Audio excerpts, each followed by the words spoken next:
Okay. The plumber guys thingies that the guys, Sorry, guys. that are working on the shower need you downstairs.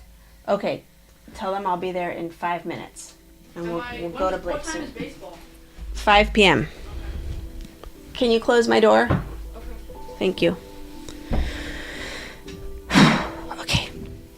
Oh my God, like, life is falling apart here. Now the doorbell's ringing. One more time. I'm Gloria Riviera. I'm a reporter. You might have seen me on TV. For most of my career, I've traveled around the world for network news, covering, among other things, wars, natural disasters, and confounding events like a commercial jetliner vanishing in Asia. I remember the night before I would leave for a trip, my kids would ask to sleep with me.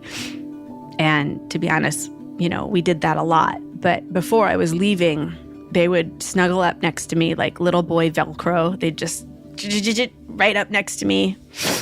I would never sleep well because they would clutch at me, like tight little fists on my t-shirt. And I'd say, like, it's okay, I'm here. And I really can't believe that the next day I would get up and go. I mean, like, who does that? You know who does that? Working parents. I was not a monster for wanting to work hard and be an amazing mother to my children. But in order to do my job, I needed childcare.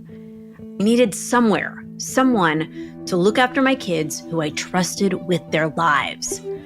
But as every parent knows, finding high-quality, affordable childcare in the U.S. is a nightmare.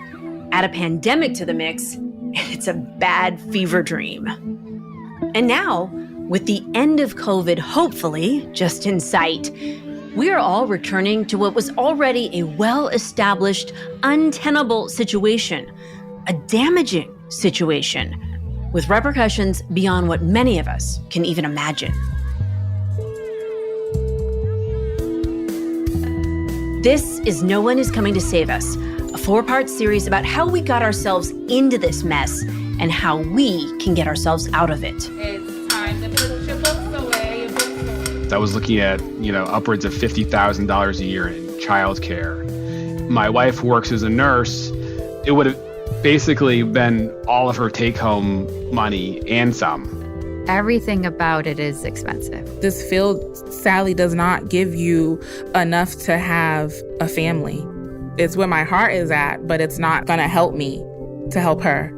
It doesn't have to be like this. Our country set up a functioning childcare program in the 40s. We had everything we needed to take care of those kids, and we took care of them. In other parts of the world, guess what? Childcare is free. I was like, oh, what's this? And it turns out that literally every neighborhood in Berlin has at least one. Many of them have 2 or more of these centers that's the exact same thing, that's fully free, and it's run by social workers.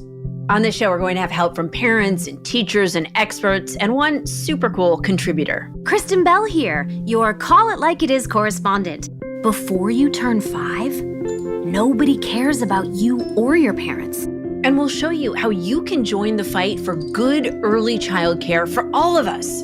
It is entirely possible, even though we've been told for so long that it isn't. Like, give me a break.